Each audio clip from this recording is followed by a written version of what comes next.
Malam ini bukan malam biasa. Jika video ini sampai ke hadapanmu, ada satu hal yang perlu kamu tahu sejak awal. Tidak semua orang dipertemukan dengan pembahasan ini. Tidak semua orang hatinya siap disentuh tentang rayap, tentang malam, dan tentang tahajud yang mampu menggetarkan langit. Assalamualaikum warahmatullahi wabarakatuh. Terima kasih sudah singgah di channel Ilmu Langit. Terima kasih sudah meluangkan waktu, menenangkan diri sejenak, dan membuka hati untuk sebuah perjalanan batin yang tidak semua orang berani masuk ke dalamnya. Kehadiranmu di sini bukan kebetulan. Tidak ada algoritma yang bekerja sendirian tanpa izin Allah. Jika video ini kamu tonton sampai detik ini, ada bagian dalam dirimu yang sedang dipanggil untuk mendengar sesuatu yang selama ini mungkin kamu rasakan, tapi sulit kamu jelaskan dengan kata-kata. Bulan Rayap sering disebut bulan biasa oleh mereka yang melihat dengan mata. Namun bagi mereka yang melihat dengan hati, Rayap adalah awal dari perubahan besar.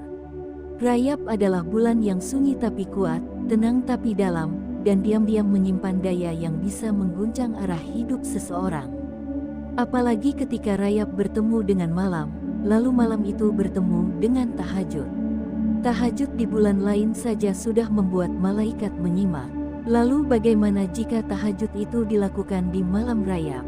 Malam yang dimuliakan, malam yang jarang dibicarakan secara mendalam, malam yang sering dilewati begitu saja oleh banyak orang, padahal di sanalah langit sedang terbuka lebih lebar dari biasanya. Ada satu pertanyaan yang jarang berani diangkat. Mengapa sebagian orang hidupnya berubah drastis setelah Rayap berlalu, padahal mereka tidak melakukan amalan yang terlihat besar? Tidak umrah, tidak haji, tidak viral ibadahnya. Namun hatinya lebih tenang, rezekinya terasa lebih lapang, dan jalannya perlahan dimudahkan. Jawabannya sering tersembunyi di satu titik sunyi.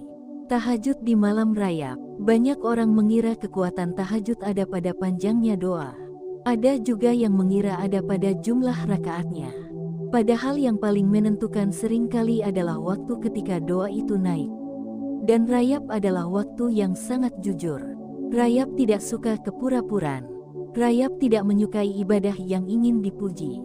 Rayap hanya membuka pintunya untuk hati yang benar-benar datang sebagai hamba.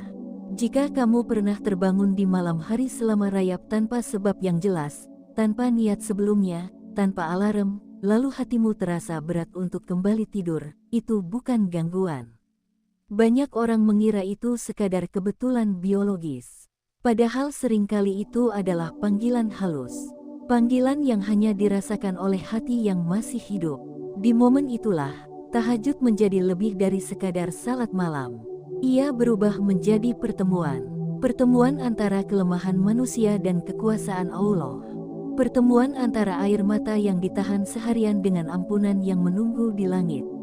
Menariknya, tahajud di malam Rayap seringkali tidak langsung menampakkan hasilnya. Tidak selalu ada keajaiban yang langsung terlihat keesokan harinya. Namun ia bekerja pelan-pelan. Ia masuk ke dalam hati.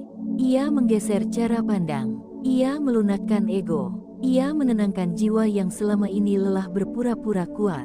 Dan ketika waktunya tiba, perubahan itu muncul tanpa banyak suara. Jika sampai di titik ini hatimu terasa hangat, atau dadamu terasa agak sesak tapi nyaman, banyak yang memilih menyalurkannya dengan menuliskan angka 77 di kolom komentar. Bukan sebagai ritual, tapi sebagai simbol bahwa ada energi positif yang sedang mengalir, ada niat baik yang ingin disatukan, dan ada harapan yang sedang dititipkan kepada Allah. Rayap mengajarkan satu hal penting sejak awal, bahwa tidak semua kekuatan datang dengan gegap gempita. Ada kekuatan yang justru hadir dalam kesunyian. Dan tahajud adalah bahasa kesunyian itu. Orang-orang yang kuat tahajudnya di malam Rayap seringkali tidak banyak bicara tentang apa yang mereka lakukan. Namun hidup mereka berbicara dengan caranya sendiri. Masalah yang dulu terasa buntu perlahan menemukan celah. Doa yang dulu terasa berat perlahan menjadi ringan. Hati yang dulu gelisah perlahan menemukan tempat untuk bersandar. Ini bukan tentang siapa yang paling rajin. Ini tentang siapa yang paling jujur. Disinilah banyak orang mulai menyadari bahwa Rajab bukan sekadar bulan menuju Ramadan. Rajab adalah bulan pemurnian, bulan di mana Allah memperlihatkan kepada hambanya, mana doa yang hanya di bibir, dan mana doa yang benar-benar keluar dari kedalaman jiwa. Dan tahajud di malam Rajab menjadi semacam cermin. Cermin yang memperlihatkan siapa diri kita sebenarnya ketika tidak ada yang melihat, ketika tidak ada yang memuji, ketika hanya ada kita dan Allah. Bagian pertama ini adalah pembuka. Sebuah pintu, sebuah undangan halus untuk memahami bahwa apa yang akan dibahas selanjutnya bukan cerita biasa. Di bagian berikutnya, kita akan masuk lebih dalam. Kita akan membahas mengapa tahajud di malam Rajab seringkali terasa berbeda dari tahajud di waktu lain. Mengapa doanya terasa lebih dekat, mengapa tangisnya terasa lebih jujur, dan mengapa banyak perubahan besar justru berawal dari satu malam yang sunyi. Jika hatimu masih bertahan sampai di sini, simpan perasaan itu. Jangan buru-buru menolaknya dengan logika. Karena apa yang bekerja dalam urusan ini seringkali bukan akal, melainkan rasa yang dititipkan langsung oleh Allah. Dan perjalanan ini belum selesai. Ini baru permulaan. Ada satu fase dalam perjalanan spiritual yang sering tidak disadari oleh banyak orang. Fase ketika seseorang sudah mengenal tahajud, sudah pernah bangun malam, sudah pernah menangis dalam doa, tetapi hidupnya terasa seperti berjalan di tempat. Doa tetap dipanjatkan, namun jawaban terasa jauh. Hati beribadah, tetapi dada masih sering sempit. Di titik inilah, malam Rajab memainkan perannya dengan cara yang sangat halus. Jika bagian pertama adalah pintu, maka bagian kedua ini adalah lorong panjang yang harus dilalui dengan kesadaran penuh. Karena disinilah tahajud tidak lagi berbicara soal kebiasaan, melainkan soal kedalaman. Malam Rajab memiliki karakter yang berbeda. Ia tidak ramai, ia tidak heboh, ia tidak dipenuhi euforia seperti malam-malam besar yang sering diburu manusia.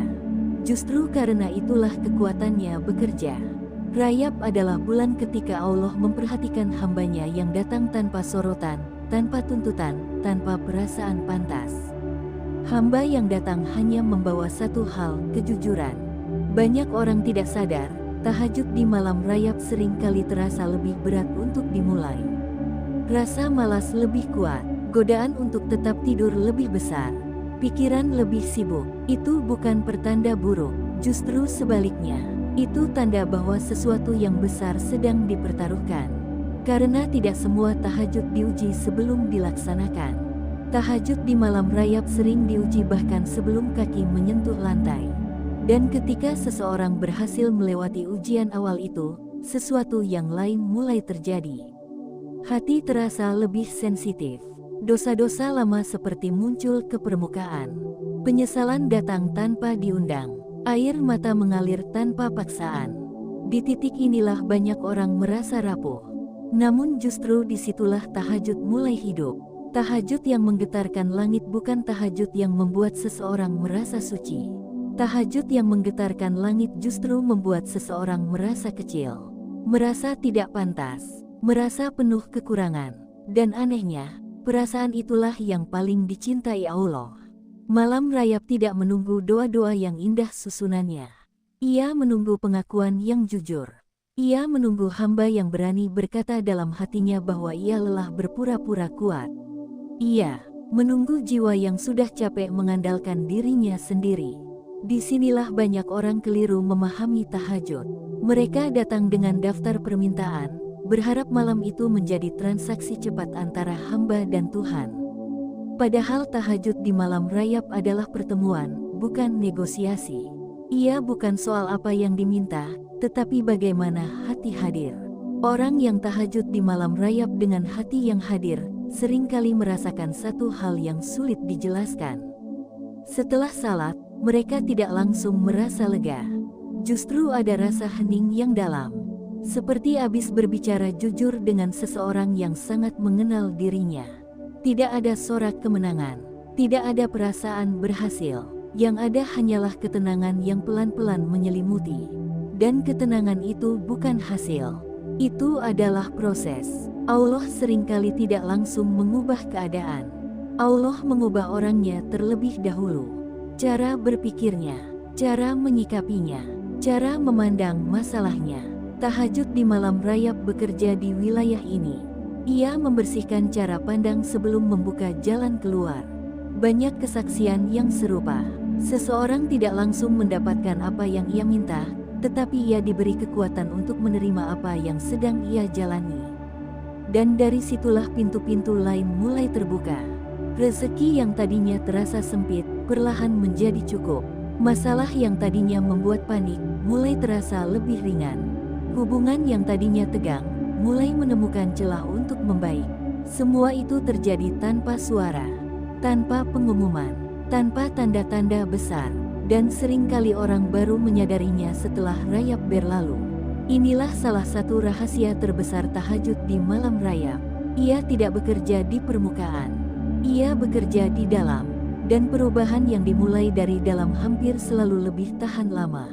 Jika kamu merasa selama ini sudah tahajud, tetapi hatimu masih sering gelisah, bisa jadi bukan karena tahajudmu kurang, tetapi karena hatimu belum sepenuhnya hadir. Malam rayap melatih kehadiran itu. Ia memaksa seseorang untuk benar-benar berhenti, benar-benar diam, dan benar-benar jujur pada dirinya sendiri. Di titik ini, banyak orang merasakan dorongan aneh untuk berdoa dengan cara yang berbeda. Bukan lagi doa panjang penuh permintaan, tetapi doa pendek yang keluar dari hati terdalam. Doa yang kadang bahkan tidak terucap dengan kata-kata, hanya perasaan pasrah yang penuh. Dan doa seperti inilah yang paling cepat naik.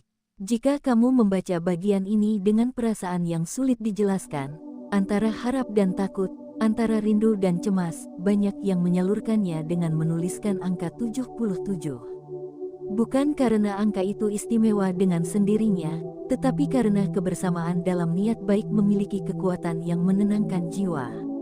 Malam rayap juga mengajarkan satu pelajaran penting tentang waktu, bahwa tidak semua doa harus dijawab sekarang. Ada doa yang disimpan, ada doa yang ditunda, ada doa yang diganti dengan sesuatu yang lebih dibutuhkan. Tahajud di malam rayap melatih seseorang untuk menerima kemungkinan itu. Menerima bahwa jawaban Allah selalu benar, meskipun tidak selalu sesuai dengan rencana manusia. Disinilah banyak orang mulai merasakan perubahan dalam cara mereka beribadah. Mereka tidak lagi datang untuk memaksa hasil. Mereka datang untuk menyerahkan diri. Dan anehnya, justru setelah itu, hidup mulai bergerak ke arah yang lebih baik. Bagian kedua ini adalah tentang pendalaman. Tentang memahami bahwa kekuatan tahajud di malam rayap bukan pada ritualnya, tetapi pada transformasinya. Transformasi dari hati yang menuntut menjadi hati yang berserah. Dari jiwa yang gelisah menjadi jiwa yang tenang. Dan perjalanan ini belum mencapai puncaknya. Karena masih ada satu hal lagi yang sering luput dibahas. Satu sikap batin yang menjadi penentu akhir. Sikap yang membuat tahajud di malam rayap benar-benar sulit ditolak oleh langit. Sikap yang jika hadir, doa tidak hanya naik, tetapi juga membawa perubahan besar dalam hidup seseorang. Itulah yang akan kita masuki di bagian ketiga. Ada satu titik dalam perjalanan tahajud yang tidak semua orang sampai ke sana. Titik di mana seseorang tidak lagi sibuk menghitung berapa kali ia bangun malam, tidak lagi gelisah menunggu kapan doanya dikabulkan, dan tidak lagi resah memikirkan hasil. Di titik ini, tahajud berhenti menjadi amalan, lalu berubah menjadi kebutuhan jiwa. Dan malam rayap adalah waktu yang paling sering membawa seseorang ke titik tersebut. Bagian ketiga ini bukan tentang teknik, bukan tentang jumlah rakaat, bukan tentang bacaan tertentu. Bagian ini berbicara tentang satu sikap batin yang diam-diam menentukan segalanya. Sikap yang jika hadir, tahajud di malam rayap tidak hanya menggetarkan langit, tetapi juga mengubah arah hidup seseorang tanpa ia sadari. Sikap itu adalah pasrah yang utuh.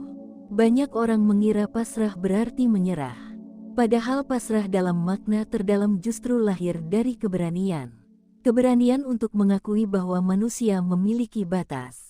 Bahwa sekuat apapun usaha, tetap ada titik di mana hati harus berhenti bersandar pada diri sendiri. Dan tahajud di malam rayap seringkali membawa seseorang ke pengakuan ini dengan cara yang sangat lembut. Ada momen dalam tahajud malam rayap ketika doa tidak lagi keluar sebagai permintaan, melainkan sebagai pengakuan. Pengakuan bahwa selama ini kita terlalu banyak mengatur, terlalu sering memaksa, terlalu keras menuntut hasil, dan di hadapan Allah, semua itu luruh dengan sendirinya. Di momen itu, kata-kata menjadi tidak penting. Air mata menjadi bahasa utama. Hati berbicara lebih jujur daripada lisan. Dan justru pada saat itulah, langit paling dekat. Orang-orang yang pernah merasakan tahajud di malam rayap dengan pasrah yang utuh, sering mengatakan hal yang sama. Mereka tidak merasa doa mereka langsung dikabulkan. Tetapi mereka merasa sesuatu di dalam diri mereka ditata ulang. Seperti ada beban lama yang diangkat perlahan. Seperti ada simpul yang akhirnya dilepas. Dan dari situlah perubahan dimulai. Allah tidak selalu mengubah keadaan dalam semalam. Tetapi Allah sangat sering mengubah cara seseorang memandang keadaannya. Dan perubahan sudut pandang ini seringkali jauh lebih besar dampaknya daripada perubahan situasi. Seseorang yang sebelumnya gelisah dengan rezeki, setelah tahajud di malam rayap, mulai merasa cukup. Bukan karena jumlahnya bertambah drastis, tetapi karena hatinya tidak lagi sempit. Seseorang yang sebelumnya tertekan oleh masalah, mulai mampu bernapas lebih lega. Bukan karena masalahnya hilang, tetapi karena ia tidak lagi sendirian menghadapinya. Inilah tanda tahajud yang diterima. Bukan selalu berupa apa yang diminta, tetapi berupa ketenangan yang tidak bisa dibeli dengan apapun. Malam rayap juga memiliki satu keunikan yang jarang disadari. Ia adalah malam yang mengajarkan keikhlasan tanpa panggung. Tidak ada yang melihat, tidak ada yang memuji, bahkan tidak ada yang tahu kecuali Allah. Dan ibadah yang tumbuh di ruang seperti ini memiliki kekuatan yang sangat berbeda. Banyak amal besar runtuh karena ingin dilihat. Banyak doa tertahan karena ingin diakui. Tetapi tahajud di malam rayap mematikan keinginan itu pelan-pelan. Ia mengajak seseorang untuk benar-benar datang sebagai hamba, bukan sebagai orang yang merasa pantas. Di titik ini, seseorang mulai memahami satu rahasia besar. Bahwa doa tidak perlu keras untuk didengar. Doa tidak perlu panjang untuk diterima. Doa hanya perlu jujur untuk sampai. Dan ketika kejujuran itu hadir, seringkali doa tidak hanya naik membawa permintaan, tetapi juga membawa jiwa yang sudah lelah kepada ketenangan. Jika kamu pernah merasakan setelah tahajud di malam rayap, hatimu lebih mudah memaafkan, lebih ringan menghadapi hari, dan lebih tenang menerima takdir, itu bukan kebetulan. Itu adalah efek dari pasrah yang diterima. Banyak orang tidak sadar bahwa perubahan terbesar dalam hidup mereka bukan datang dari momen ramai, tetapi dari satu malam sunyi ketika mereka berhenti melawan dan mulai berserah. Disinilah tahajud di malam rayap mencapai puncaknya. Bukan ketika permintaan dikabulkan, tetapi ketika hati tidak lagi menggenggam dunia terlalu erat. Jika sampai di bagian ini dadamu terasa hangat, atau matamu terasa berat, banyak yang memilih menyalurkan getaran itu dengan menuliskan angka 77 di kolom komentar. Sebagai tanda bahwa hati sedang belajar pasrah, sedang belajar tenang, dan sedang belajar percaya sepenuhnya kepada Allah. Malam rayap mengajarkan bahwa iman bukan tentang seberapa banyak yang kita lakukan, tetapi seberapa dalam kita menyerahkan diri. Dan tahajud adalah salah satu jalan paling jujur menuju kedalaman itu. Setelah rayap berlalu, banyak orang tidak menyadari bahwa mereka sudah berubah. Mereka hanya merasa hidupnya sedikit lebih ringan. Masalah masih ada, tetapi tidak lagi menakutkan. Doa masih dipanjatkan, tetapi tidak lagi memaksa. Ibadah masih dilakukan, tetapi terasa lebih hidup. Dan semua itu berawal dari satu keputusan sunyi. Bangun di malam rayap, berdiri dalam tahajud, lalu berkata dalam hati, dengan penuh kejujuran, bahwa hanya Allah tempat bergantung. Jika kamu sampai di akhir bagian ini, itu artinya perjalanan batinmu sudah melewati 3 lapisan. Kesadaran, pendalaman, dan pasrah. Tidak semua orang sampai ke sini. Tidak semua orang bersedia mendengarkan sampai tuntas. Semoga apa yang sampai ke hatimu malam ini bukan sekadar kata-kata, tetapi menjadi bekal. Bekal untuk menjalani rayap dengan lebih sadar. Bekal untuk tahajud yang lebih hidup. Bekal untuk pulang kepada Allah dengan hati yang lebih tenang. Karena pada akhirnya, tahajud yang paling kuat bukan yang paling terlihat, tetapi yang paling mengubah.